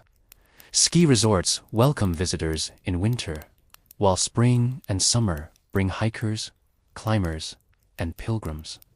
The Via Francigena, one of Europe's great pilgrimage routes, crosses these mountains, leading travelers toward Rome. Walking these paths, one joins centuries of footsteps, from medieval monks to modern explorers, all seeking connection with land and spirit. Standing on an Apennine ridge at dusk, with the plains glowing in the distance and the sea shimmering faintly on the horizon, one feels Italy in its fullness: fertile fields, historic cities, sacred shrines, and natural beauty, all bound together by this central chain of stone. The Apennines are not merely mountains. They are the thread that weaves Italy together. As we leave the high ridges behind, our next journey will take us toward the coasts, to the Adriatic and Tyrrhenian shores, where Italy meets the sea with harbors, fishing towns, and resorts that tell yet another story of geography and culture. But before we descend, let us pause in the Apennines, listening to the wind in the forests, the distant ring of sheep bells, and the silence of peaks that have watched over Italy for millennia. From the cool ridges of the Apennines, we now drift eastward toward the Adriatic Sea. This coastline, stretching from the northern edge, near Venice, down to the southern heel of Puglia, is a ribbon of history, culture, and natural beauty. The Adriatic has always been more than a body of water. It is a highway, a frontier, and a meeting place where Italy's story unfolds in connection with the wider Mediterranean world. At its northern edge lies the Venetian lagoon, where Venice rises from the water like a dream. We have already touched on Venice's splendor, but the Adriatic expands the story. For centuries, Venice controlled much of this sea, turning it into the backbone of its trading empire. From its harbors, ships carried glass, silk, spices, and luxury goods to markets across Europe. The Adriatic was Venice's wealth, but also its vulnerability. Storms, pirates, and rival fleets constantly threatened its dominance. South of Venice, the coastline changes character. Wide sandy beaches stretch along Emilia-Romagna, where towns like Rimini became some of Italy's first seaside resorts. Rimini is not only a modern vacation hub, but also an ancient Roman city, with an arch of Augustus and a bridge of Tiberius still standing. Here, tourism and history walk hand in hand, as families enjoy the sun by day and wander centuries-old streets by night. Further down lies the region of marsh, with its rolling hills tumbling toward the sea.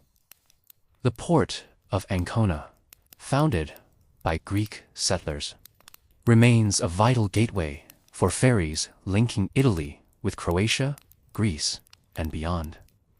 This geography has long made the Adriatic a corridor of exchange, not only of goods, but of ideas, languages, and traditions. Continuing south, we reach Abruzzo and Molise, where the Apennines almost touch the coast. Here, the beaches are narrower, the towns smaller, and the rhythm of life slower. Fishing boats still head out at dawn, returning with catches that define the local cuisine: anchovies, mussels, and clams. Traditional fishing platforms, known as trabocchi, extend into the sea on wooden stilts, their nets dipping into the waves. Some have been transformed into restaurants where diners eat fresh seafood, surrounded by the gentle sound of the sea.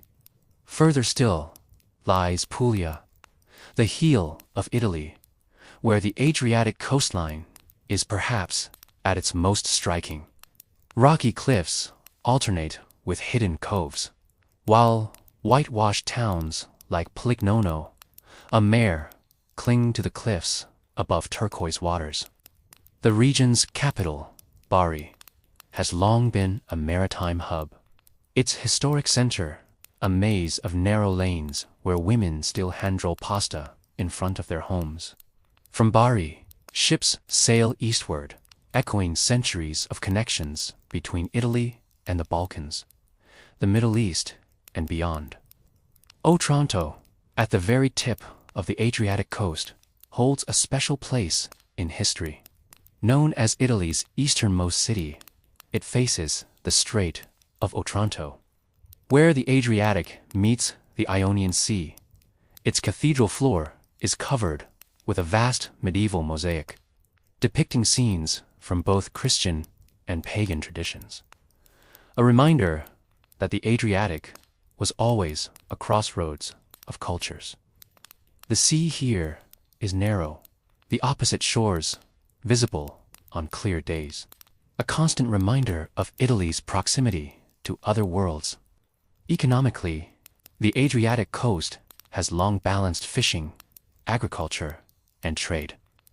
Olive groves and vineyards stretch close to the sea, producing oils and wines that carry the taste of sun and salt. Tourism now plays a major role, with resorts drawing visitors to its sandy beaches and historic towns. Yet even in this, the coast maintains balance. Luxurious hotels exist alongside humble fishing villages, creating a diversity that mirrors the variety of its landscapes. The Adriatic is also home to marine biodiversity.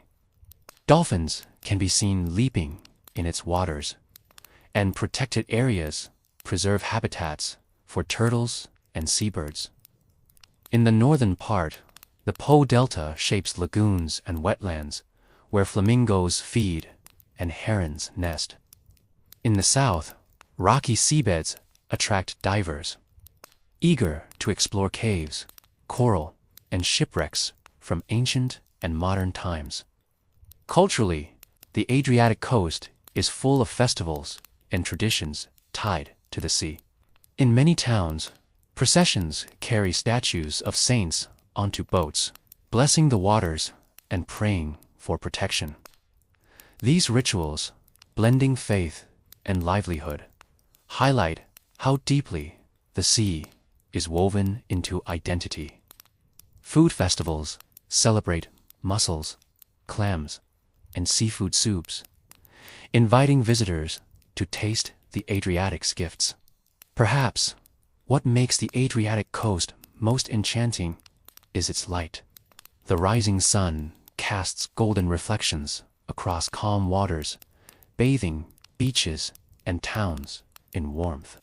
At night, fishing boats scatter across the horizon, their lamps glowing like stars on the sea.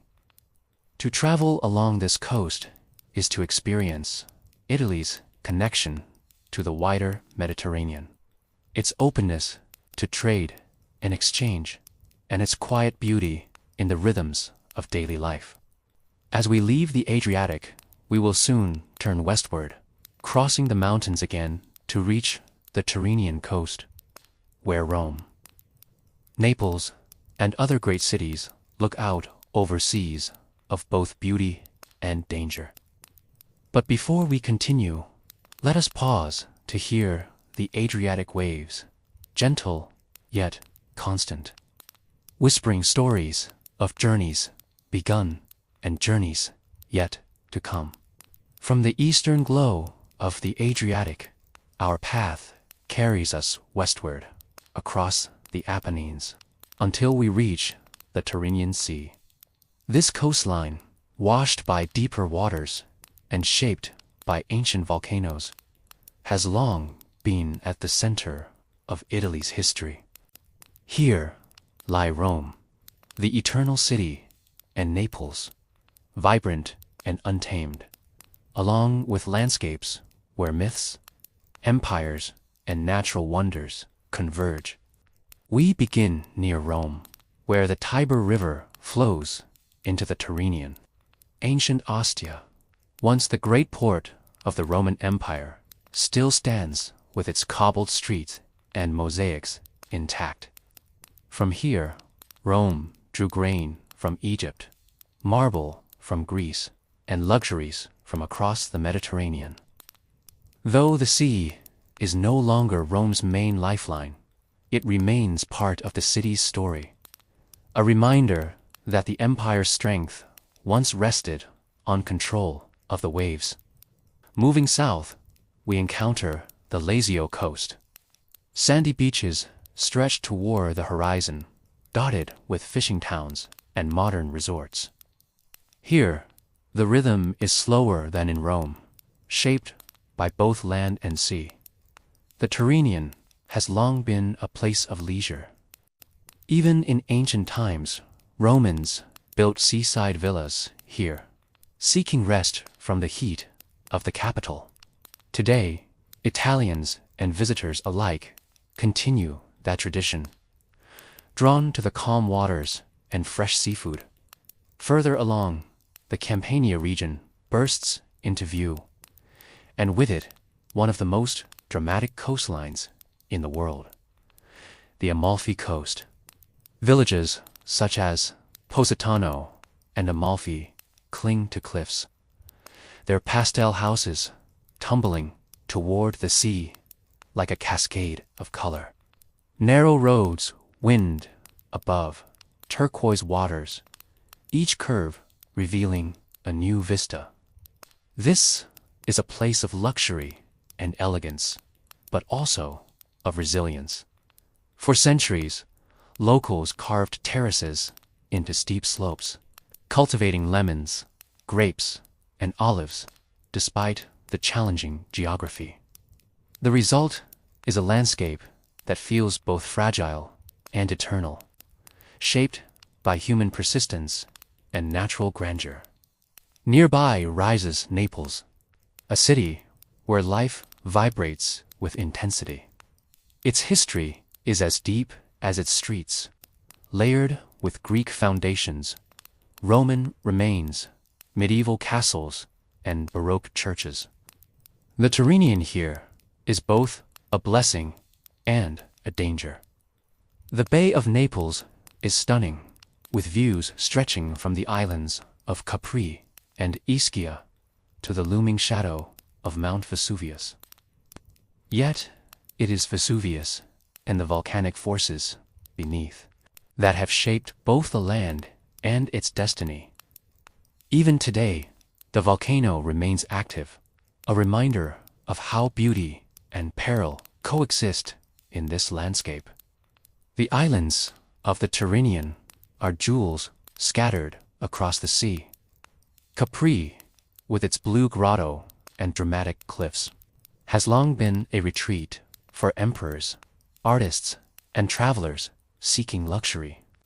Ischia, larger and more volcanic, is famous for its thermal springs where hot waters bubble up from beneath the earth.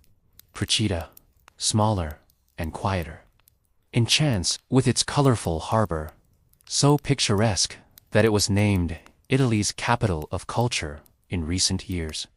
Each island carries its own character, yet all share the same Tyrrhenian embrace. Further south, the coast of Calabria meets the Tyrrhenian with rugged cliffs and hidden coves. Here, the sea is wilder, less tamed by tourism, but no less captivating. Fishing villages such as Scylla carry legends of monsters from Homer's Odyssey, where sailors feared the whirlpools and creatures that guarded narrow straits. In these stories, geography becomes myth, and myth becomes memory, carried forward by generations. Economically, the Tyrrhenian coast has always been vital. Its ports, Civitavecchia, near Rome, Naples, Salerno, and Gioia Tauro handle goods from across the world, fueling Italy's trade and industry.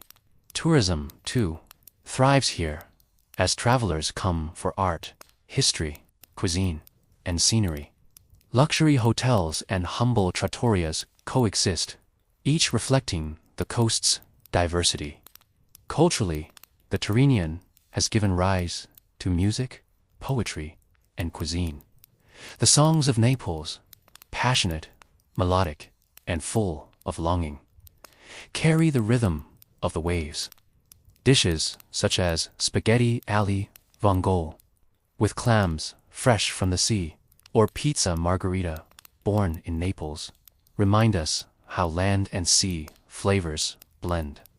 Even the lemons of the Amalfi coast, larger and more fragrant than elsewhere, become limoncello, a drink that captures the sun and salt of the region in liquid form. Nature also thrives here. The Tyrrhenian hosts dolphins, whales, and sea turtles, protected by marine reserves. Coral reefs and underwater caves attract divers, while cliffs shelter rare birds. In the islands, volcanic soils support vineyards that produce unique wines infused with minerals from the earth. Perhaps what makes the Tyrrhenian most special is its sense of timelessness. Standing on a terrace in Amalfi, watching the sun dip into the sea, one sees the same horizon that Greek settlers, Roman emperors, and medieval sailors once gazed upon. The sea, always moving, yet always constant, connects past and present, meter, danger, and beauty. As we leave the Tyrrhenian, our path will turn north once more, toward Liguria and the Italian Riviera, where mountains plunge directly into the sea and fishing villages glow with colors like paintings. But before we go, let us linger a moment longer by the Tyrrhenian, hearing its waves against Naples harbor, tasting its salt in Amalfi's breeze, and feeling its timeless rhythm, steady as the heart of Italy itself. From the sunlit waters of the Tyrrhenian, we now travel northward, where the Ligurian Sea cradles one of Italy's most iconic coastlines, Liguria, known to many as the Italian Riviera. This narrow crescent of land is squeezed between the mountains and the sea, creating a geography that is both dramatic and enchanting. It is here that villages painted in bright hues cling to cliffs, where harbors brim with fishing boats, and where the scent of basil and salt hangs in the air.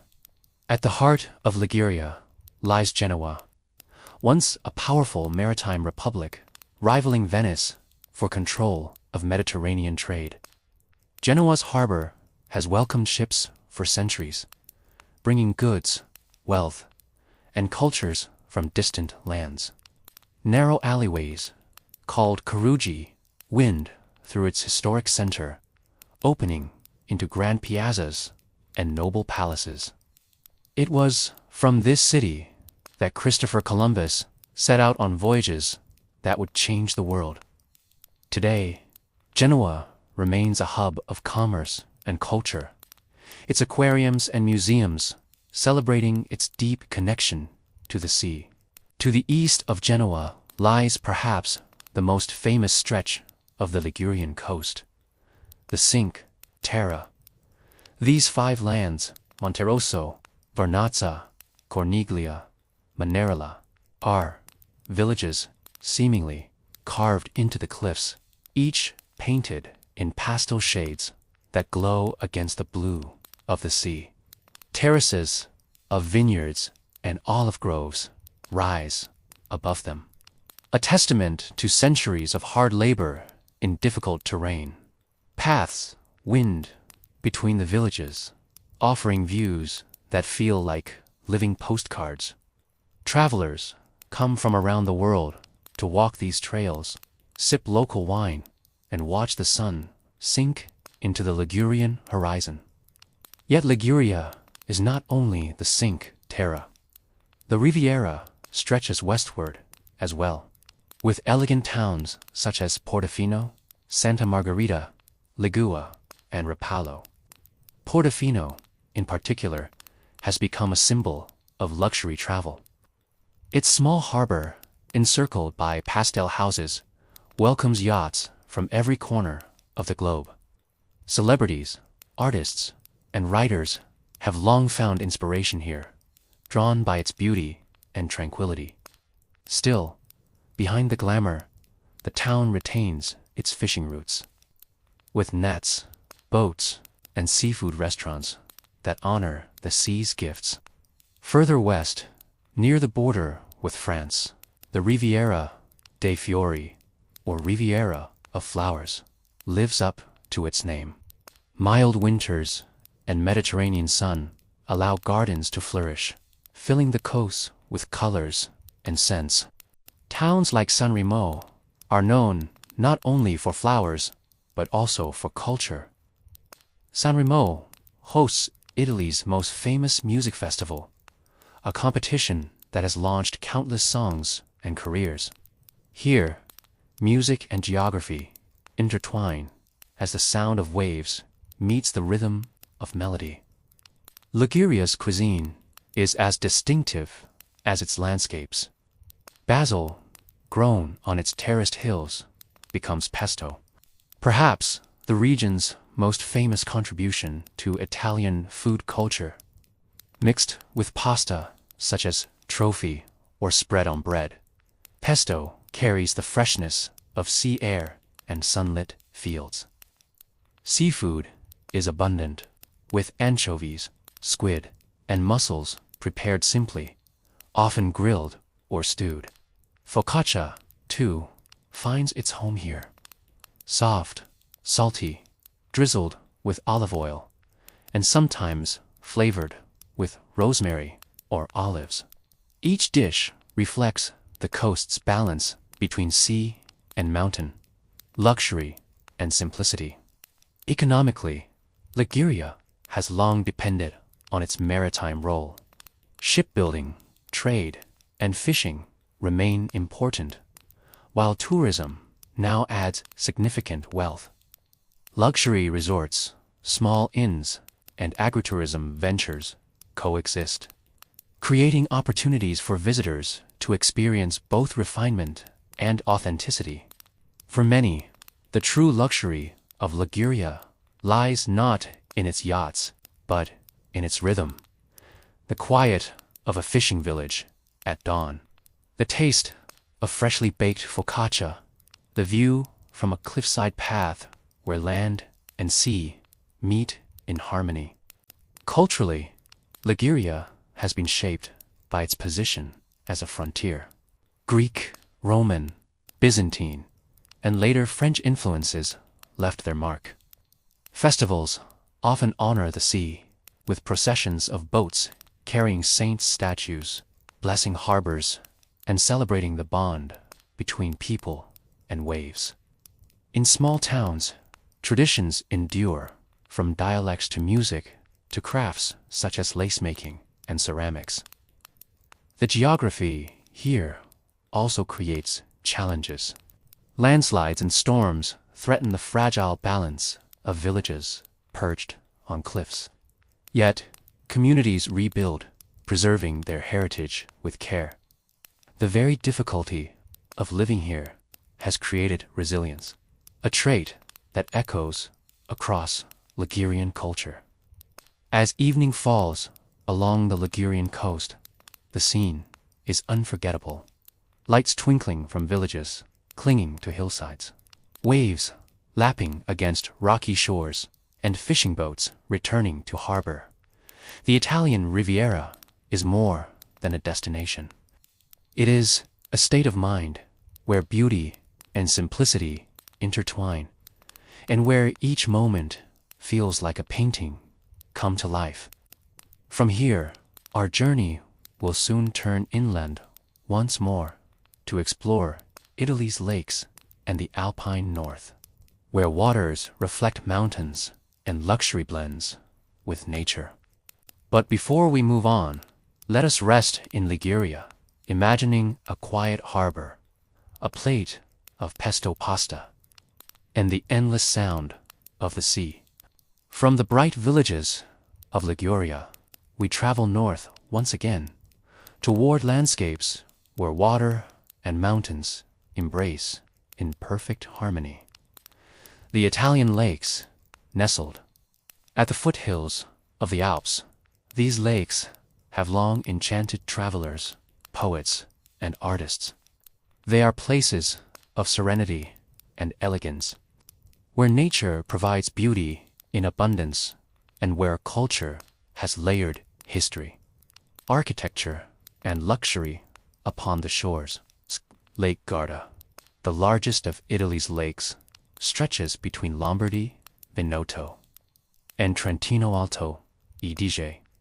Its waters are vast, almost oceanic in appearance, yet calm enough to mirror the surrounding mountains.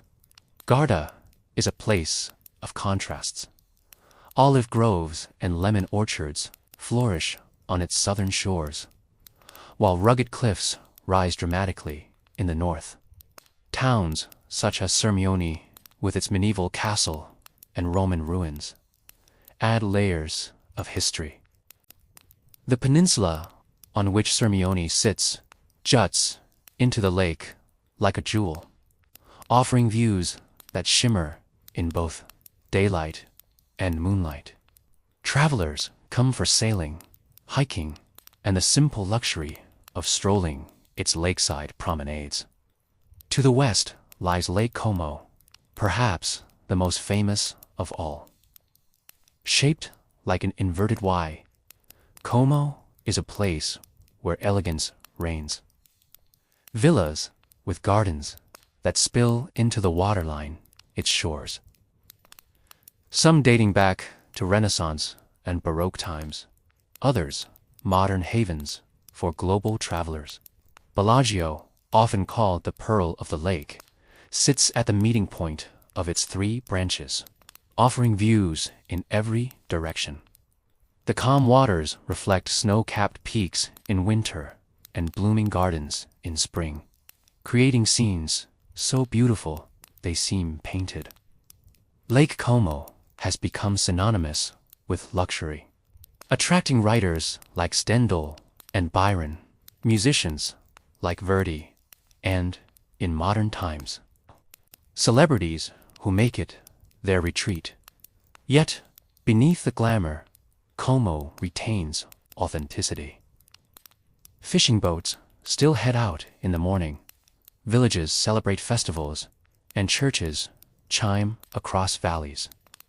The lake's charm lies not only in elegance, but in the coexistence of grandeur and simplicity. Lake Maggiore, stretching into both Italy and Switzerland, offers another layer of enchantment. Its Borromean islands are like jewels set in the water. Isella Bella, with its terraced gardens and palaces. Isella dei Pescatori, with its fishing traditions, and Isella Madre, with its lush botanical collections. These islands embody the fusion of nature and human artistry, where Baroque architecture rises from gardens of camellias, magnolias, and citrus trees. The surrounding towns, such as Stresa and Verbania, have long hosted travelers seeking refinement and relaxation. Smaller lakes, such as Lake Iseo and Lake Orda, add intimacy to the region. Orda, with its quiet town of Orda, San Giulio, and the island monastery of San Giulio, feels almost mystical. Its cobbled streets and calm waters invite reflection, offering a slower pace compared to its larger neighbors. Lake Iseo gained global fame when artist Cristo created the floating piers, installation in 2016, allowing visitors to walk across its surface. Even here, art and geography meet, transforming landscape into experience. The Italian lakes are not only about scenery and luxury, but also about life shaped by geography. The mild microclimates created by the lakes allow Mediterranean vegetation, olives, citrus, and palms to thrive at the foot of alpine peaks. Vineyards produce wines unique to each valley, while local cuisine blends lake fish with mountain cheeses and cured meats. It is a culinary diversity born from the meeting of climates and cultures. Economically, the lakes are crucial to tourism, drawing millions each year. Yet, they also sustain agriculture, trade, and even hydroelectric power. Ferries cross their waters, connecting towns that would otherwise be isolated by mountains. For centuries, these lakes were routes of communication, binding communities together. Culturally, the lakes have inspired countless works. Composers like Liszt and Puccini drew melodies from their shores. Writers described their beauty with awe, often calling them earthly paradises. Even today, films and literature use the lakes as settings for romance, mystery, and elegance. For travelers, the lakes offer both adventure and tranquility. Hiking trails climb into alpine heights, while boats glide across mirror-like waters. Luxury resorts and rustic inns coexist, each providing different ways to experience the landscape. The true magic lies in the reflection. Mountains mirrored in water, past mirrored in culture. As evening falls on a lake, the experience is dreamlike. Lights from villas and villages twinkle across the surface. Boats drift silently, and the surrounding mountains darken into silhouettes. The stillness is profound, as if time itself slows. From here, our journey will make one final arc to explore Italy's global connections, its role in Europe, its influence on art and culture, and the ways in which geography ties it to the wider world. But before we leave the lakes, let us pause in the calm, imagining ourselves seated on a terrace, watching reflections ripple on water, feeling both serenity and wonder. From the quiet reflections of the lakes, we now widen our view to see Italy not only as a land of beauty and history, but also as a nation deeply connected to the wider world. Geography has always placed Italy at the crossroads of Europe and the Mediterranean, shaping its role as a bridge of cultures, a hub of trade, and a birthplace of ideas that have traveled far beyond its borders. Italy's position in southern Europe, surrounded by seas and bordered by France, Switzerland, Austria, and Slovenia, has made it a meeting point for civilizations. The Alps form both a barrier and a gateway, with mountain passes allowing good armies and ideas to flow between northern Europe and the Mediterranean. The seas, Adriatic, Tyrrhenian, Ionian, and Ligurian, opened Italy to Greece, North Africa, the Middle East, and beyond. This geography is why ancient Rome could build an empire stretching across continents, and why, even today, Italy remains central in European politics, culture, and economy. Trade has long been Italy's lifeblood. From Venetian merchants sailing the Adriatic to Genoese fleets crossing the Mediterranean, Italy's maritime republics transformed the country into a center of global commerce. Spices, silks, and precious metals flowed into Italian ports, where they were redistributed across Europe. This wealth fueled not only economies, but also the Renaissance, as patrons like the Medici in Florence used commerce to support art, science, and architecture. Today, Italy remains one of the world's largest economies, exporting fashion, food, luxury goods, cars, and technology. Italian design is renowned, whether in haute couture from Milan, sports cars from Modena, or fine furniture from Lombardy. With millions visiting Rome, Florence, Venice, and coastal resorts every year, Italy's cultural heritage, combined with its natural wonders, makes it one of the most desired destinations for travelers seeking education, luxury, and inspiration. Culturally, Italy has given the world treasures that continue to shape global identity. Roman law influenced legal systems. Renaissance art, from Michelangelo to Leonardo da Vinci, redefined creativity. Music, from opera to contemporary pop, carries Italian melodies worldwide. Italian cuisine, pasta, pizza, olive oil, espresso, has become universal, yet remains tied to traditions that honor regional identity.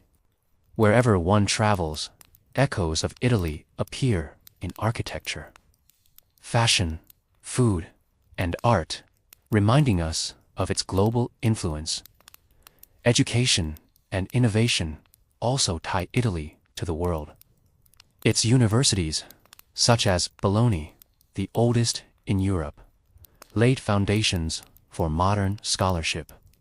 Today, Italian researchers contribute to fields from physics to medicine, while its industries lead in areas like renewable energy, aerospace, and engineering. The balance of tradition and modernity allows Italy to innovate, while remaining rooted in heritage. Italy's diaspora further extends its global presence. Millions of Italians emigrated during the 19th and 20th centuries, settling in the Americas, Australia, and beyond. These communities carried traditions, cuisine, and language, shaping cultures far from the peninsula. From New York's Little Italy to São Paulo's Italian neighborhoods, the spirit of Italy lives abroad, blending with local cultures while maintaining ties to its homeland. Tourism exemplifies Italy's role as a bridge. Visitors arrive not only for monuments, but also for experiences. Sipping wine in Tuscan vineyards, gliding through Venetian canals, hiking the Dolomites, or relaxing on Mediterranean beaches. Each journey deepens cultural exchange as travelers bring stories home, and Italy absorbs influences from those who come. Yet Italy's global connections are not only about commerce or culture, they are also about ideas. The Renaissance championed humanism, reshaping how the world viewed knowledge, art, and humanity itself. In modern times, Italy continues to promote design, sustainability, and innovation, contributing to global conversations about the future. Even nature ties Italy outward. The Alps connect it to Central Europe, the seas to Africa and the Middle East. Its ports, airports, and industries keep it linked to global trade networks. In every sense, Italy's geography positions it as a mediator between North and South, tradition and progress. As our journey through Italy comes to a close, we see how its landscapes, cities, and culture form not an isolated picture, but part of a wider mosaic. Italy is both deeply local, with each region carrying unique traditions, and profoundly global, influencing and connecting with the world for thousands of years. Imagine, then, standing in a piazza at dusk, the sound of bells echoing, the smell of espresso drifting through the air, and conversations weaving Italian with countless other languages spoken by travelers. In that moment, Italy is not only itself, but also a mirror of the world, a place where beauty, history, economy, and culture meet in harmony.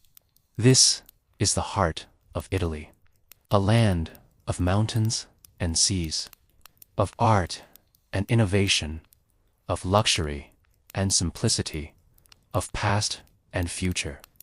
A country that invites us to pause, to reflect, and to dream.